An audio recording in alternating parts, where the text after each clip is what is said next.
2024 წლის საანგარიშო პერიოდის ანგარიშების წარდგენის პროცესის გამარტივების და ხარისხის გაუმჯობესების მიზნით ფინანსთა სამინისტრომ თბილისში შეხვედრა გამართეს. საუბარია ბუღალტერული აღრიცხვის, ანგარიშგების და აუდიტის სამსახურის საქმიანობაზე. დისკუსიები თავდაპირველად რეგიონებში ჩატარდა. შეხვედრები საქართველოს პროფესიულ ბუღალტერთა და აუდიტორთა ფედერაციისა და საქართველოს აუდიტორთა, ბუღალტერთა და ფინანსურ მენეჯერთა პროფესიულ ფედერაციასთან თანამშრომლობით გაიმართა.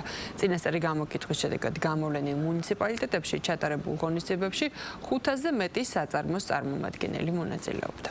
შეხვედრების მიზანს წარმოადგენდა იმ ძირითადი საკითხების და პროცესების დეტალური ახსნა აღნიშნული კატეგორიის საწარმოებისთვის, რათა მათ გამარტივებოდათ ფინანსური ანგარიშგებების წარდგენა უშუალოდ ჩვენს ვებგვერდზე. შეხვედრა დაგვეხმარება უფრო ზუსტად მოვიყვანოთ ჩვენი ანგარიშგებები სახელმწიფო მოთხოვნებთან შესაბამისობაში. ბიზნესისთვის ძალიან მნიშვნელოვანია ვაწარმოოთ ანგარიშგება სახელმწიფო მოთხოვნებთან შესაბამისობაში.